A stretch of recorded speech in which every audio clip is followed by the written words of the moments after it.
Bueno, volvimos, qué alegría volverlos a ver a ellas. Hay una especie de aguantar verlos a ellos.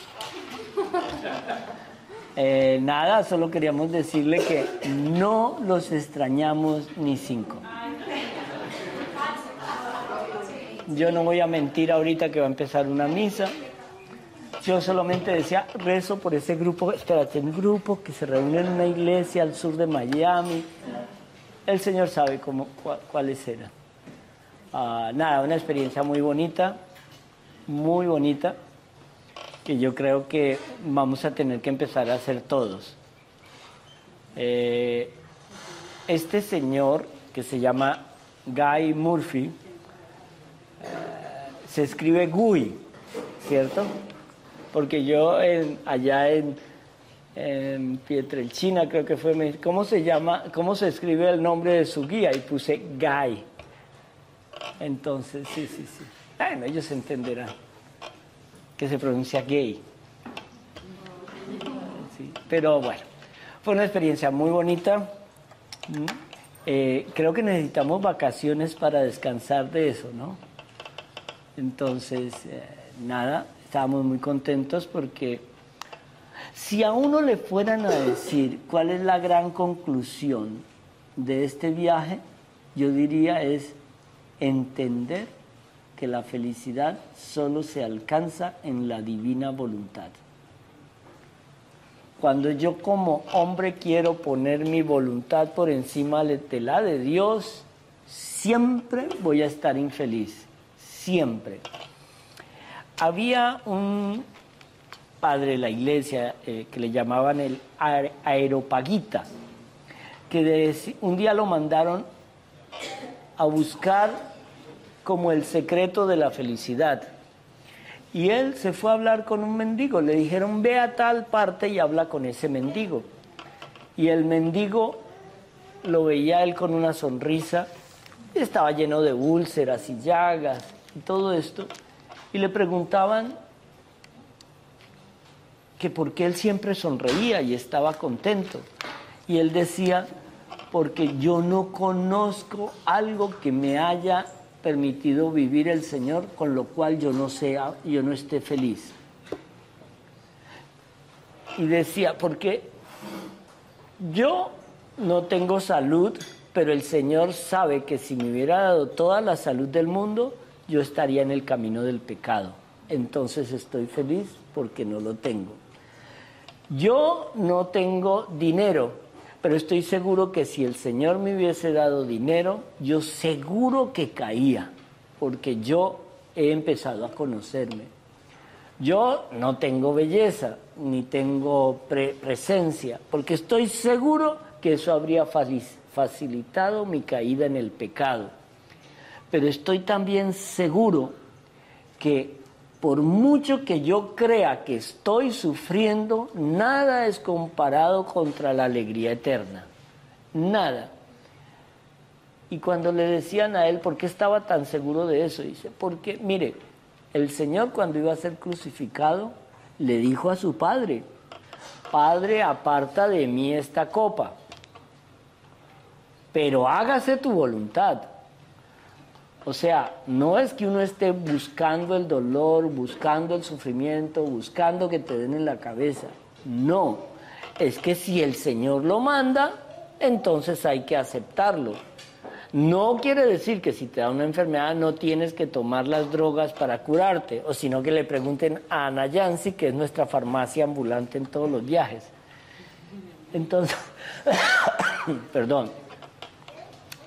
Entonces, siempre que nosotros encontramos la divina voluntad, eso es tan complicado, y hoy lo vamos a ver un poquito en la misa, en ese evangelio tan bonito, porque es que hoy quería empezar con la divina voluntad, porque es que el Señor nos regala siempre cosas que no merecemos, siempre, nada de lo que tenemos nos lo merecemos. Nada. Es que entender y ver el sufrimiento de alguien. Ahorita venía de ungir a una señora. Cuando llegué, acababa de morir. Entonces, claro, estaban sus hijos, había mucho dolor, había mucha tristeza, Pero un hijo llega y dice, padre, estoy tan agradecido porque creo que me dio algo que yo no merecía, una madre que no me la merezco, la mejor madre del mundo. Pero ahora estoy contento con su muerte porque sé que como madre desde el cielo me va a seguir protegiendo. ¿Cómo entender la vida eterna si no entendemos y no queremos entender la salvación? ¿Cómo entender la felicidad en la vida eterna si ni siquiera sabemos manejar el tiempo nuestro aquí? Y es tan importante el tiempo. Ustedes han oído aquello que dice que los santos lloran el tiempo perdido. Y ahora, con esta nueva era de esto, uno entiende lo que se llama el tiempo perdido. Hagan ustedes este ejercicio, traten de rezar un rosario. Traten de rezar un rosario y dejen el teléfono ahí. Pero trátenlo de rezar. Es casi que imposible. La única manera es la negación. Pero, ¿por qué la Virgen llegó a ese primer lugar del cielo? Porque ella, basada en los escritos de Luisa Picarreta y de Ana Catalina Emmerich, hizo algo, y es que antes de venir puso a los pies del trono del Padre su voluntad y le dijo, no la quiero, yo solo quiero hacer tu voluntad, yo no quiero mi voluntad humana. Y muchas veces no nos damos cuenta que la Virgen nos va a invitar siempre a eso, a aniquilar mi voluntad humana y solo vivir de voluntad divina. Solo, eso es tan difícil, pero tan difícil. Cuando uno ve en la primera lectura de hoy y también en el Evangelio, algo que hacían los apóstoles cuando empezó el cristianismo, la gente llegaba, vendía sus casas, sus parcelas, todo, y se lo daban todo a los apóstoles. Así vivieron los primeros cristianos. Ok, ¿quiénes están dispuestos a vender la casa para dárselo a los apóstoles? ¿Sí ves qué difícil es? Entre más tengo, es más difícil. ¿Te acuerdan la historia del comunista que decía que si él tuviera 2 carros, le daría un carro al Estado y otro para él? Y si tuviera 2 motos, le daría uno al Estado y otro para él. Y si tuviera 2 bicicletas, no, las 2 son mías. ¿Sí? Es difícil cuando se tiene mucho. Pero hay una cosa que nos enseña también esto de la divina voluntad. El Señor te dio medios, te dio recursos. ¿El ser rico es pecado? No, jamás. Ahí es donde se equivocan muchos, donde creen que, es que si tengo el dinero, entonces, o si el Señor me favoreció con esto. No, es ¿qué hago yo con el dinero? Donde está el pecado, donde está la posibilidad de caer. Cuando el Areopagita le preguntaba al pordiosero muchas veces, ¿pero cuál es tu secreto? Y él decía, copiar a la Virgen. Copiar a la Virgen. No nos damos cuenta muchas veces que es tan difícil copiar a la Virgen. En estos días alguien me preguntaba, ¿pero qué tenemos que hacer para ser santos? ¿Cuál es la clave de la santidad? Anular mi voluntad humana y solo aceptar la voluntad divina. Él le decía, yo al Señor no le pido comida aunque tenga hambre. Yo al Señor no le pido salud aunque tenga enfermedad. Yo al Señor no le pido belleza, aunque me reconozco que soy una defecio. Al Señor solo le pido, enséñame a entender tu divina voluntad. Que si tu divina voluntad para mí es hambre, enfermedad y tristeza, la voy a amar. Hay un santo que un día decía que si la voluntad de Dios fuera que Él se fuera al infierno, Él se tiraría de cabezas a las llamas del infierno para cumplir la voluntad de Dios. Qué fuerte eso, ¿no? ¿Quién es capaz de decir, no, es que si la voluntad de Dios es esta? Pero aquí viene la pregunta del millón. ¿Cómo sé yo cuál es la divina voluntad? ¿Cómo sé yo que si estoy saliendo con X, Y o Z, o a veces X, Y o Z pareja, el problema es cuando están saliendo al mismo tiempo con X, Y y Z? Sí. Entonces, ¿a cuál escojo? Lo más posible es que si tú con voluntad humana eliges a X, Y y Z, te vas a equivocar, porque ya de hecho la proposición de estar con X, Y y Z ya es una especie de promiscuidad. Entonces ya hay algo malo. ¿Sí me explico? Todo lo que venga de Dios da paz, siempre. A Luisa le enseñaba algo muy bueno, y esto lo he contado en algunas veces, que es cuando el demonio se disfraza de Jesús un día y se le aparece y le dice que queme el libro que acaban de terminar porque va a dictárselo de nuevo. Y cuando el Señor de verdad se aparece al siguiente día y ella ya ha quemado el libro, le dice, bueno, continuémonos con el libro que no hemos terminado. Pero cuando se dan cuenta, cuando el Señor le dice, no, es que yo no he venido ayer ni te he mandado a quemar ningún libro. Ese es el secreto. ¿Cuándo es verdaderamente el Señor quien me está hablando y cuándo es el maligno que nos engaña? Ese es, mire esto, que es lo que nos enseña San Pablo, creo que es en la carta a los Romanos 8. Y San Pablo siempre decía que hay un aguijón que me atormenta en la carne. Algunos lo han interpretado como el aguijón de la concupiscencia, esa tendencia al deseo carnal.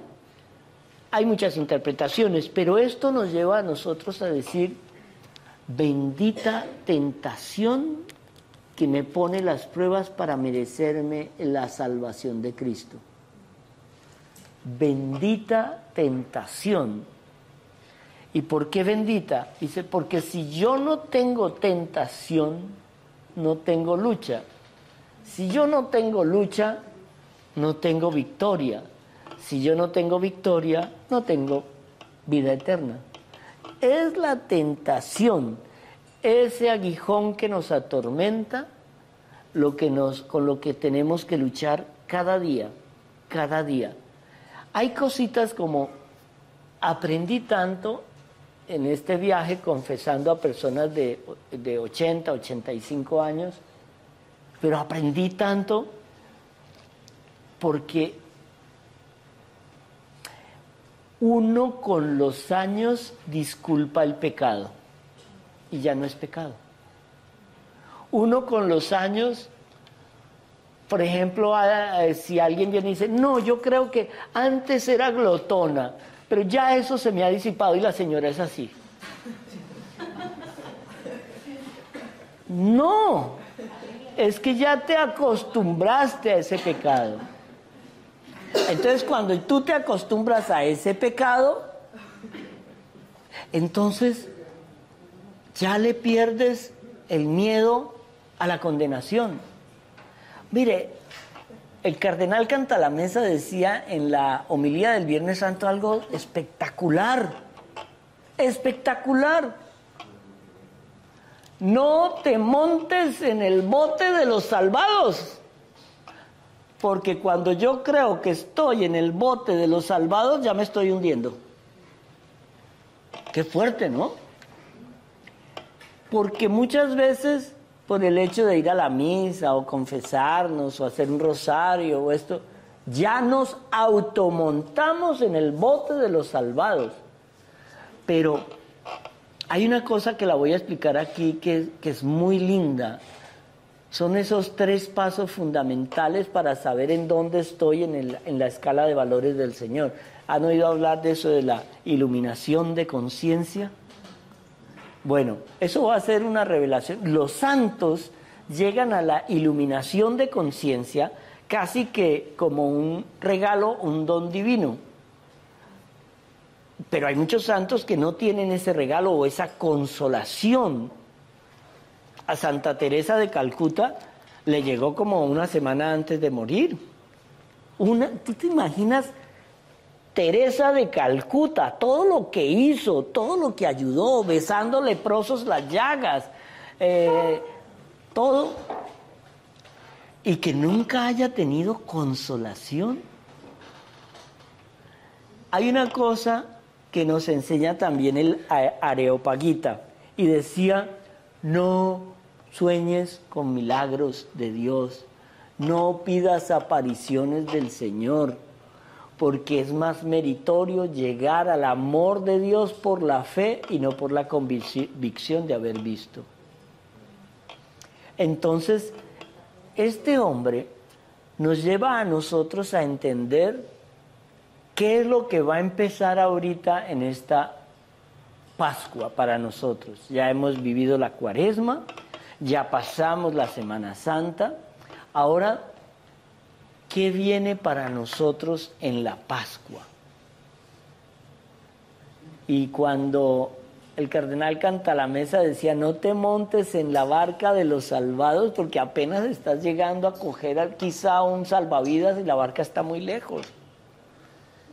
Es cuando uno entiende que empieza como esa ganas de transformación. Mire, en esta peregrinación yo entendí algo, que aunque rezáramos 4 y 5 rosarios diarios, hacían falta otros 4 y 5 rosarios.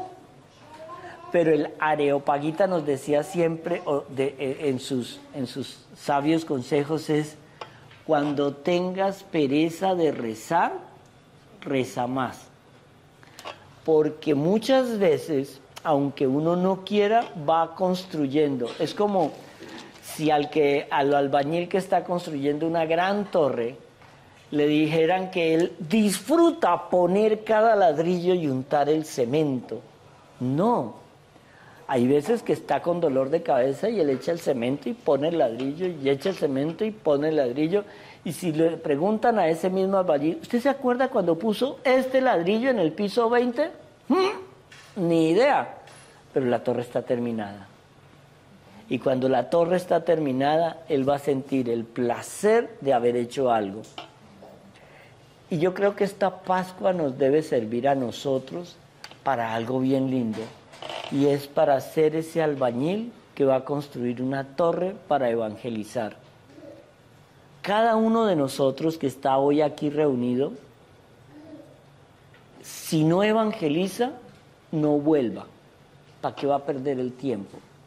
Porque si uno solo viene a los grupos de oración para salvarme yo, ya estamos mal. Uno viene para aprender a amar a Dios en el otro. Y para aprender a amar a Dios en la entrega. Para aprender a amar a Dios aceptando la divina voluntad. Solo divina voluntad. Porque es así, a través de esa transformación, que nosotros podemos empezar un nuevo camino. Cuando llegábamos a muchas partes y veíamos que había una fe brutal en el sentido de la gente buscando, el ansia, pero también uno puede encontrar en grupos de oración, y me sorprendí, gente que van a todas las peregrinaciones del mundo, todo el tiempo están dándose latigazos y rezan y se arrodillan y alabado sea el Señor, y llevan 20 años sin confesarse. Ojo, no estamos haciendo nada.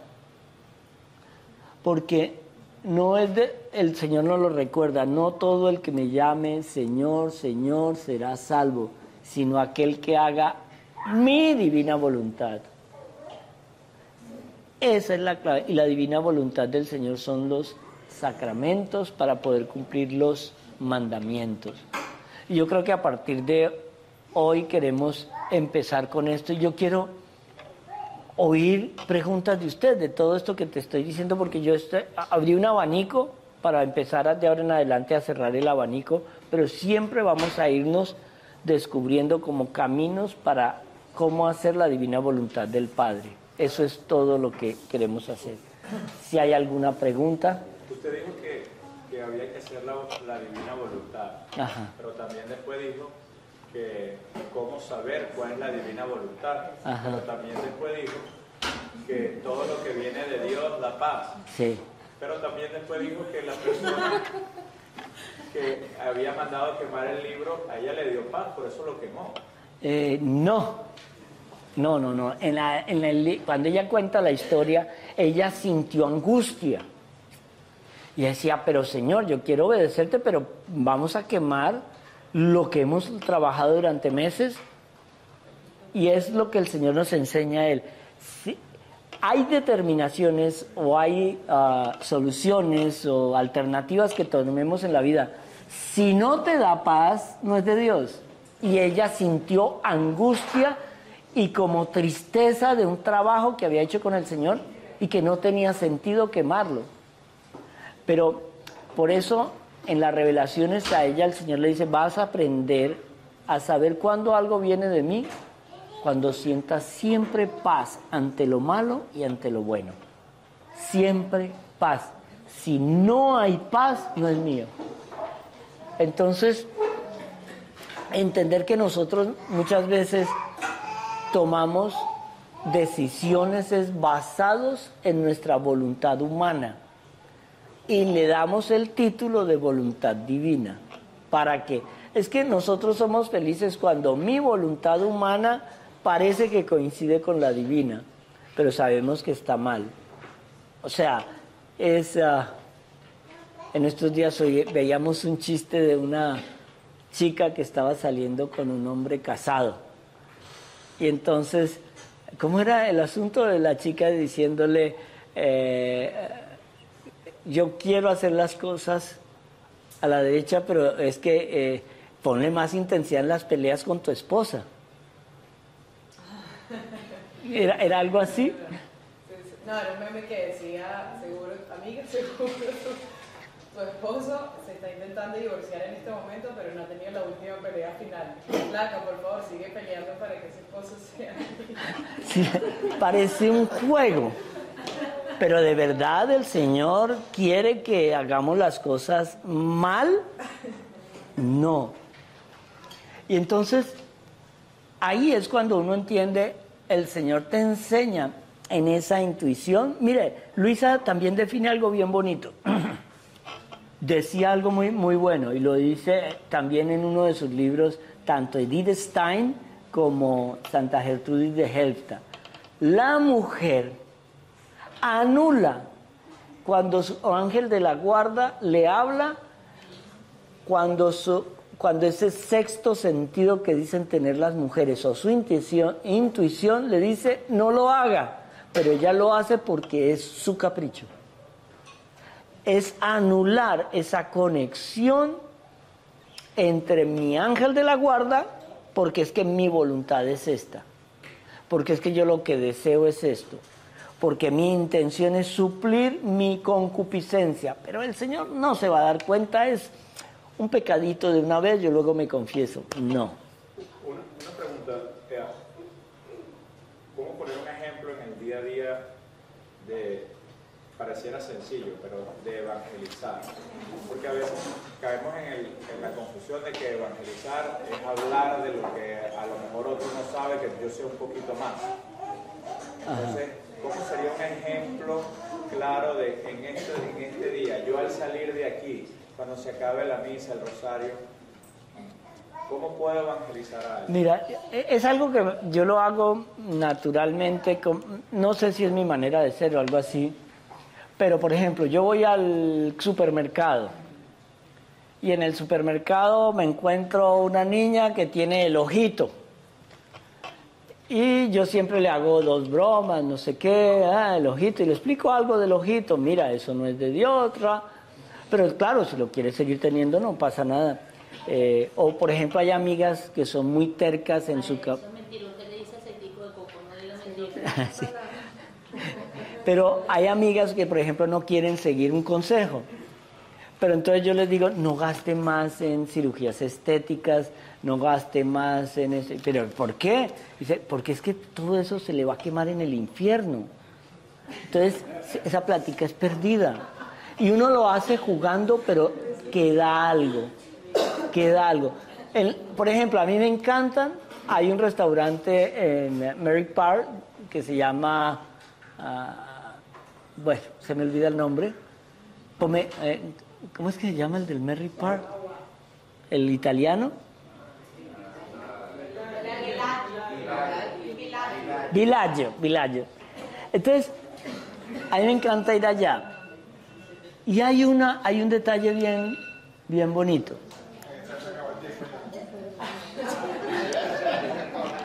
Sí. Hay un detalle bien bonito.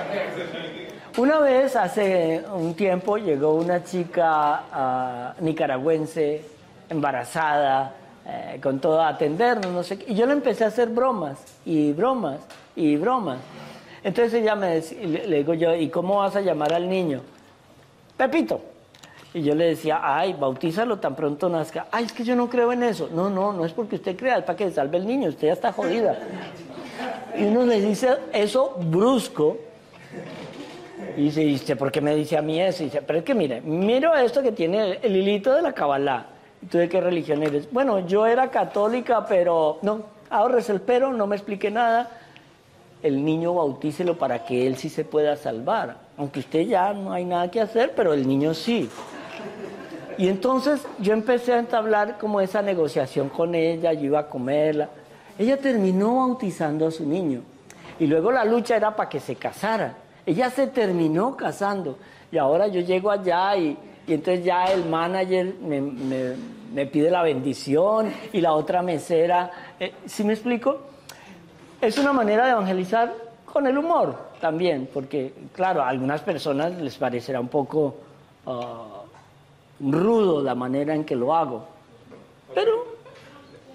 Me surge otra inquietud. Ajá. Por ejemplo, aquí en Miami hay mucha gente, no mucha gente, pero sí de repente hay gente que uno le tiene estima y de repente tiene una pulsera de santería. Uh-huh.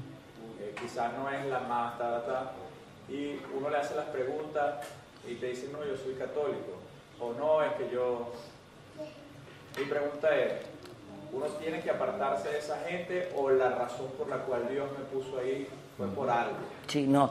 Mira, ¿el Señor qué hizo con los que pecaban? ¿Se apartó? No, comía con ellos. ¿Y el Señor qué hizo? Les hablaba de su pecado. ¿Qué le hizo a la Magdalena? Le expulsó 7 demonios y no peques más. Él no le dijo, vete tranquila y sigue pecando. No peques más. Pero ahí... Pero Jesús tenía ¿qué autoridad para decirle eso a una persona? O sea, ¿cómo uno se puede...? No, es que yo no lo digo porque yo sea santo. Joder, si hay alguien pecador soy yo. No importa. Mire, yo hablo con gente de Dios sin esto y no tienen ni idea que soy sacerdote. Ni idea. O sea, yo cuando voy al restaurante y no llevo el clériman hablo igual y cuando llegué allá a ese restaurante ella no tuvo idea de que yo era sacerdote. Pero hay maneras de hacerlo. Entonces, muchas veces uno ve, acuérdate, uno tiene que ir evangelizando. Pero si no te quieren escuchar, el Señor ya te dio la solución. Sacude tus sandalias, ese pecado no te lo cobran a ti. Es si tú no hablas y te quedas callado, no, pero para entender bien, entonces no por esa razón tengo que dejar de... No, para nada.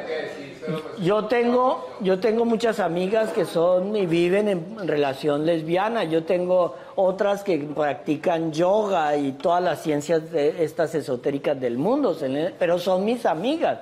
Pero yo no les dejo de decir, mira, te tengo que aprovechar. Mi manera de decirle a ellas, tengo que aprovechar tu amistad lo máximo aquí, porque ya sé que en el cielo no te veo.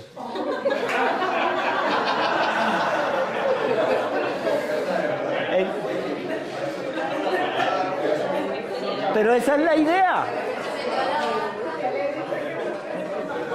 Esa es la idea. Ajá. Silencio. Ajá.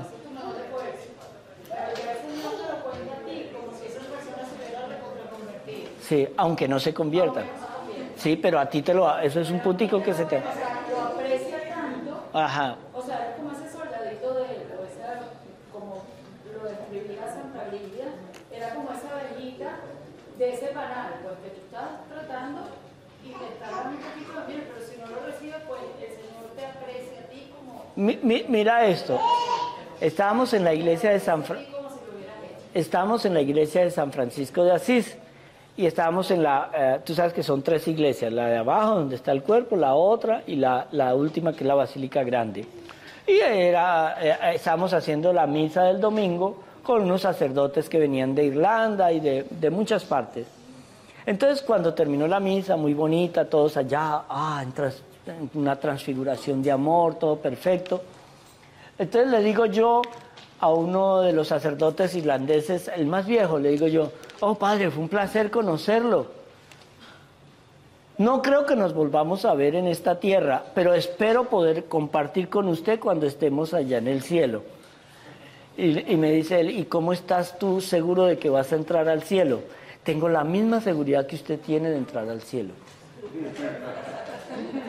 Nos metimos al sacerdocio porque éramos pecadores y queríamos cambiar.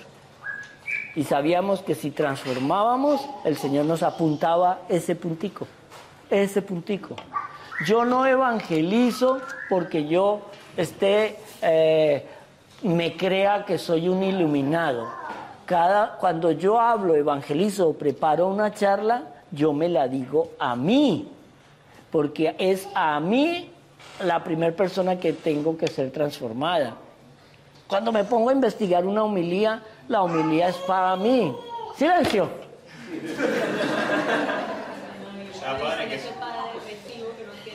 Entonces, sí. Ay.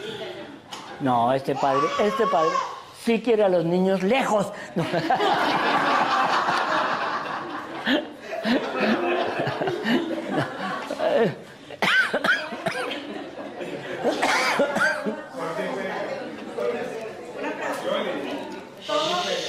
Todo lo que estás diciendo, pero por ejemplo, vamos a decir que tienes un familiar que ya falleció. Ajá. Y sabes que andaba en esos temas de santería, whatever. Ajá. ¿Cómo uno puede abrir ese tema y uno tal vez decir, entonces tú crees que tal persona se condena? O sea, no. En realidad lo que yo hago muchas veces es bromear, porque yo no soy quien para decirle a alguien que se va a condenar. O sea, pero ¿cómo puedes guiar la conversión al resto de la familia? Al resto de la familia, uno no puede decirle a nadie nunca que se condenó, nadie, uno no es juez. Nunca te metas a juzgar a nadie porque tú no eres juez de nadie. Ningún sacerdote puede decir estás condenado, porque uno no tiene la última palabra. La última palabra siempre es de Dios. No conocemos cuál es el límite de la misericordia de Dios en tu vida. Pero una cosa, mientras estemos vivos aquí en este plano, siempre podremos acudir a la infinita misericordia de Dios. Una vez terminó el periodo de prueba, solo podemos esperar la infinita justicia de Dios, aunque la infinita misericordia de Dios nunca se acaba. ¡Ja! ¡Qué fuerte eso! Parece un trabalenguas, pero es que es así. Luisa nos enseña también en uno de sus escritos algo sobre la misericordia muy grande, y es que él dice que la misericordia contigo será usada en la misma medida en que tú aplicaste tu misericordia con los otros. Entonces, o tu justicia con los otros, o tu perdón con los otros, porque imagínate, yo perdoné a todo el mundo, pero es que a mi hermano no lo puedo perdonar porque cuando mi padre murió se quedó con todo y a mí no me... eso no tiene perdón de Dios, eso ya es una blasfemia. Entonces, ¿por qué? Porque cuando esa persona se muera, Dios le va a decir, tú dijiste que esto no tenía perdón de Dios, préstame esa reglita que es la que te voy a aplicar. Estamos jodidos, ¿cierto? Perdón, estamos mal. Entonces... creo que la respuesta de Sasha es lo que ya habíamos conversado antes. O sea, tú le dices, tú le tratas, le pides a Dios qué es lo que le puede suceder. Pero si la persona lo quiere hacer o no, es tema de la persona. Solo nos queda orar, pero seguir por lo que entiendo, estar cerca, porque quizás en ti es el único evangelio que esa persona va a ver. Es que mire, muchas veces no nos damos cuenta que cambiamos. Por ejemplo, la gente ahora una pulserita de santería. Quítele el falso nombre a eso y póngale la verdad. Tengo una pulsera satánica. Todo lo que no es de Dios es de Satán. Punto. No hay nada en la mitad.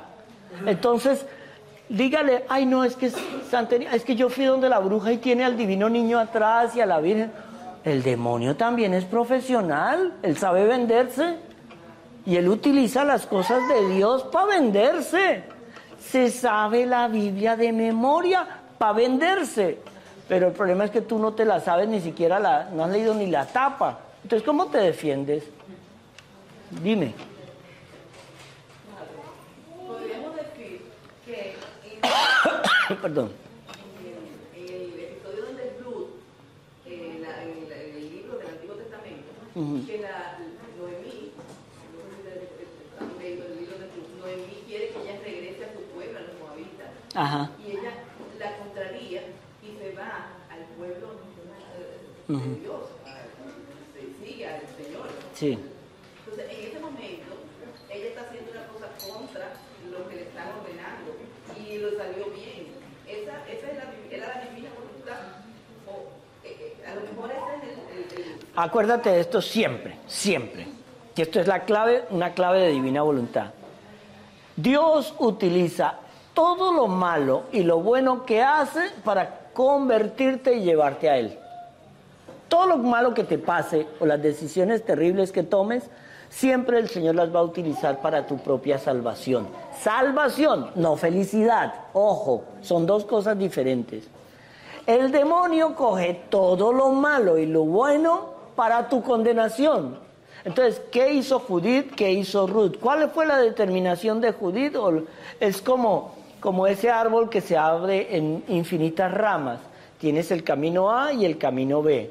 El camino A te da esto, el camino B esto. Pero es que A tiene camino C y camino D. Y B tiene camino... Pero ¿cómo haces que estas ramas te lleven a la salvación o a la condenación? Es donde empiezas tú a decir divina voluntad. Si te has ido por un camino errado, nunca es tarde para volver. Nunca. Siempre el Señor te va a dar autopistas de salvación para volver al camino, o caminos de herradura más bien. Pero el demonio siempre te va a poner unas autopistas deliciosas. Cuando nosotros hemos entendido el concepto verdadero de concupiscencia, sabemos que es algo que llevamos en la sangre. Ahí está. Y estamos prestos al pecado.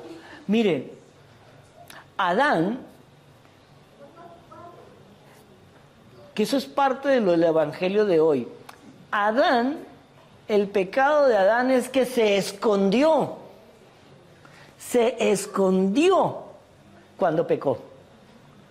Si él hubiese vuelto al Señor y le dice, en lugar de buscar, es que esa mujer que me pusiste me hizo pecar. Encima, cobardote. Entonces, no es esconderse de Dios en el pecado, es volver a Él. Como hizo David, Claro, como hizo David, como hizo Salomón. Que uno no sabe si... Es que Salomón, 300 esposas, 2.700 concubinas, el tipo se volvió loco. Si ya una te vuelve loco, imagínate 3.000. Entonces, ¿alguna otra pregunta?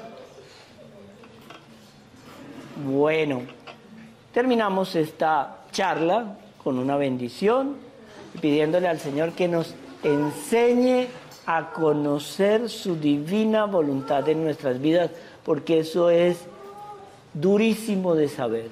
En el nombre del Padre, del Hijo, del Espíritu Santo. Amén.